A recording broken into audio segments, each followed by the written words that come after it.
Hey everyone, Eggman here with another video, and today we're going to talk about the leader I'm most excited to play with in set 2 of the One Piece card game Paramount War. It is Z. He's a purple-black leader. He's got a lot of cool effects, and just in general, just since black is a new color that's coming out in set 2, I'm just really excited to try out some new leaders that's able to take advantage of all these new cards that we're getting. So we're going to go over the leader. We're going to go over the kind of archetype that goes with him, just the play style, some new black cards that would be very good in him as well as an example deck list at the end. So really looking forward to this leader. Again, this is the one I'm looking forward to the most, and it has this when attacking effect of Don -4 KO up to one of your opponent's characters with a cost of 3 or less. Then this leader gains +1k power during this turn. So, and again, purple and black, which means he's only got 4 life, and like all other multicolor leaders in this game. But unlike the other multicolor black leader we have, which is red and black, the Garp one, I feel like this one has a lot of synergy with a lot of the purple sides of this, and just purple and black have a lot of synergy. So there's just a lot of ways to build and play this, but we're just going to go over mostly just new black cards that a leader like this would enjoy. So we're going to start off with just some 2k counters. Black pretty much gets a bunch of them in the set, and mostly because obviously we didn't get any from the previous sets because it's new to this color, but we have 3 from the main set, and then we also have 1 from the new starter. So Suru is the 1-drop. It's very much like Otama. It's a 1-drop with 0 counter of +2k, and on play give it to one of your opponent's characters -2k to their cost during the turn. We have Tashigi, which is probably the most versatile of them. It's a 3-cost 4k, and then activate main. You may rest this character give up to one of your opponent's characters -2 cost during this turn, and so. And then also Sengoku and Monkey D. Garp, which are both when attacking, so they're a little less good in my mind. The fact that you have to play them and then you have to wait until next turn to attack. But Sengoku just says you get to give something -2k when attacking, and Garp just lets you KO up to one of your opponent's characters with a cost of 0. So Garp is less unique to this leader, especially since the leader itself doesn't have a way to give anything the minus cost. But I think the 3 on the left are pretty good for what we're doing, just in general, for being a 2k counter, but also being able to really interact with your opponent. So all of these effects, since they give -2, just means that this leader is now able to KO a cost of 5 or less, which is quite good. And a lot, at least in the set 1 format, a lot of the kind of larger cards are 5k. So being able to get rid of a 5 cost, so getting rid of a 5 cost from this leader, I think is really great, and I think that can help it a lot. So all of these are good. Just the fact that all the 2k most of the 2k counters that exist right now are just really more geared towards giving the minus costs, so you can pop with your leader instead of the other way around, where they can pop cards, assuming that your leader like Garp can get the cost down there too. So those are those. I think these are very staples for black, and just it's really nice that you get a lot of 2k counters right off the bat, because there's always the worry that if you have a new color, just generically because they haven't been around as much, they don't have as many like support and general cards. But I think they did a really good job with black in this set. We also have some really, really good blockers on this one. Borsalino is probably one of my favorite ones. He's super duper good at what he does. He's a 4-drop 5k blocker. He's also has counter. I think he's just overtuned. I think they could have definitely made this card without the counter, but I'm not complaining on this one. Opponent's turn, this character gets +1k power, and this card can't be KO'd by effects. And then it also has blocker, as we've been saying. We have the Hina as well, which is a 5-cost blocker, 6k. A +1k blocker, a +1k counter, where on block, choose up to one of your opponent's characters with a cost of 6 or less. The chosen character cannot attack during this turn. So being able to use this effect to essentially block twice is really good. It's a 5-cost 6k, which is great, and it can just be very, very slow and obnoxious. So I'm kind of showing you guys some cards, just the fact that this deck is really, black as a color is really defensive in a lot of ways. It has a lot of ways to not only have some really good blockers that are hard to get rid of, are really obnoxious, like Borsalino or Hina, but just the fact that you get rewarded for being very defensive with it too. So I just wanted to talk about Queen, because you can also run Queen in this deck, which is, again, probably one of, if not, I think a lot of people say, at least in the previous format, it's probably the best blocker in the game, outside of like maybe the 7-drop Ustas Kid. But man, this one's really great. Being able to draw 2, discard 1 is a fantastic effect on a card you really want to play anyways. And so you're able to play this card in your deck as well, which is great because you are that purple and black leader. So really, really cool there. So I think again, we're just really showing like it has a lot of defensive properties, and then just kind of like the high end and the money cards that you get rewarded for playing and using, especially getting into later turns and being able to use more and more Dawn. So there's a Sakazuki. It is a super rare. All these are super rares except for the Kuzan on the far right there. But on play, trash 1 card for your hand, KO up to one of your opponent's characters of cost a 5 or less. That's pretty fair on a 6/7 body.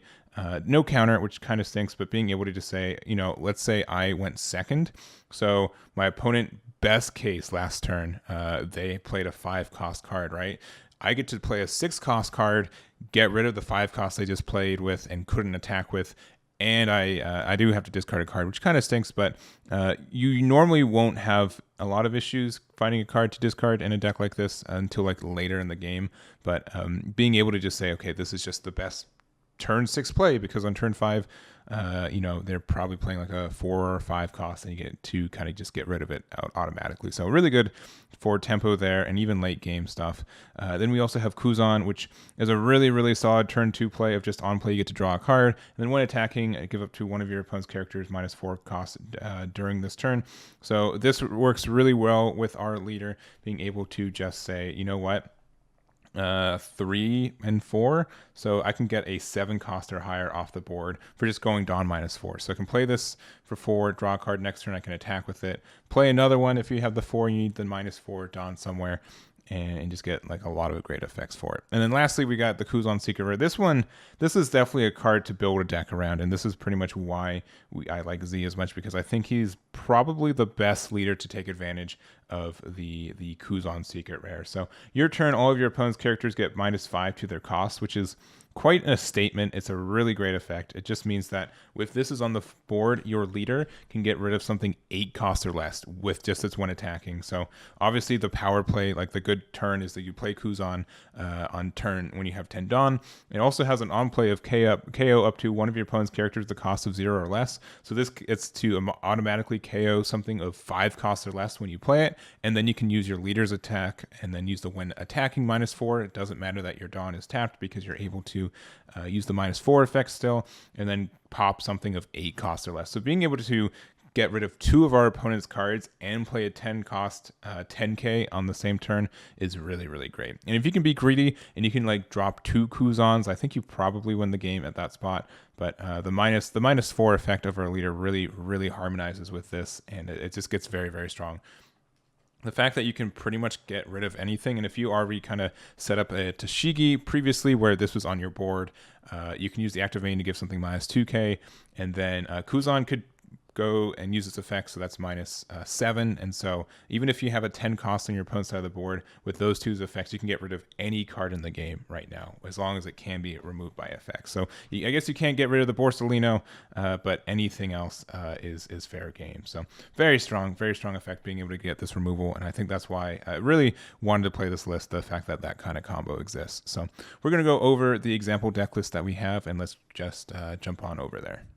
So here is my example deck list. It comes all the way from Riki from Japan. This is a list he ran to get top 4 in a pretty large Japan event a couple weeks ago. And shout outs to Cody Vojtek for sending me this list originally and just kind of showing me what this leader can really do. So I kind of talked about this in the card overview, but in case you skipped just to this part, the idea of this deck is just to try to slam a Kuzan, this new secret rare from us, which is super duper good. All the effects are great for removal and pairs really, really well with our Z leader, and I think that's just very strong for us. So being able to get there, so honestly I don't know if you want to go first or second with this list. I've been testing it mostly going second, but the more I do that, the more I realize that you do have 2 pretty good ramp cards in this deck. We have Sasaki and we have the Jack.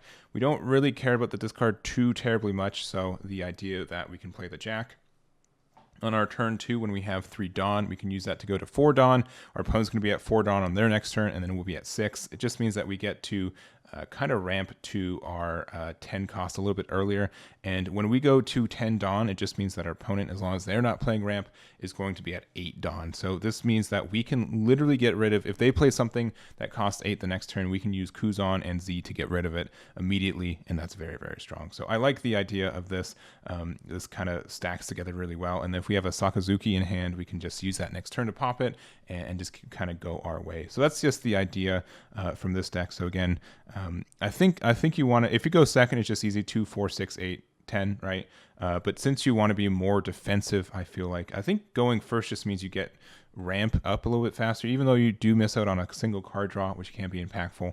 Just the fact that, you know, turn 3 you play Jack, use Jack effect to go to 4 Dawn, and then keep going from there. So 4 Dawn, your 6 Dawn turn, you probably want to play either a Kuzan, a Borsalino, or a Sakazuki to kind of, like, Sakazuki on your turn 6, your opponent's turn 4 is also pretty good at getting some removal out. You don't really care about hitting our leader early either, and there's also some chances for you to use Impact Wave, which is pretty great. It's a plus 4k counter, and then KO up to one of your opponent's active characters cost of 3 or less. So for opponents being really aggressive and playing a lot of bodies out, we can just keep up the Impact Wave. It stops one attack and gets rid of one of our opponent's other cards. So a good 2-for-1 trade there most of the time. And then again, Kuzan on board, you can use the effect on turn 10, use it with the Z, and be able to get rid of something 5 or less with just the Kuzan on play, and then you can attack with leader to get something rid of 8 or less, assuming you don't have Tashigi out. If you do, you can get rid of something 10 or less, which is just great. And you just keep going from there. I think it's very strong. The only card that I don't like about in this deck is Smoker.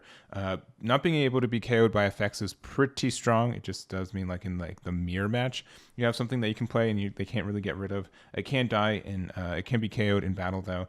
And also, if there's a character with a cost of 0 in play, this gets double attack, which means this does work really well with the Kuzan leader. Not leader, the character card. So it just means that this will almost always have double attack, which is cool for ending the game.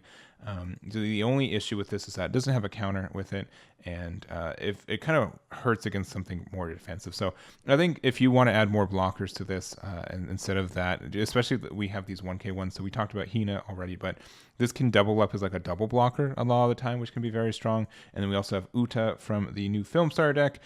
This does have a Dawn -1, which you do have to be careful if you're trying to get to exactly 10 sometimes, but being able to rest one of your opponent's characters with a cost of 5 or less is really good too. So in general, again, I think this deck is very strong. I encourage you guys to try this out if you haven't. And I think the only other thing I do, I think you actually want to go for, as long as you see your ramp, going first is better. You do lose 1 card at hand from going from not getting the card draw turn 1, and to get that ramp you have to trash a card from your hand from either the Sasaki or Jack. But other than that, I think you're in a good spot. So if you like going second, I think that's fair too. You do get to get some effects as well, being able to get the extra card draw and not having to play the Sasaki or Jack. So it just means they can be used for counters if you need to. And I think that's strong in their own way. And being able to play a Kuzan or Borsalino on curve on turn 4, or Dawn turn 4, I think is great as well. So and then you can just leave, your first turn, do nothing, hope you get Impact Wave, and that can be really defensive too. I think that's it. And that's all I have to talk about the deck. It's been really fun. I'm going to be testing it more on my streams later this week leading up to the release of BT2. So make sure to check me out. Make sure to follow me on Twitch, and that will be it for me. So again, thank you guys so much for watching. Let me know what other leaders you want me to make these kind of videos for set 2, and I'll catch you all next time.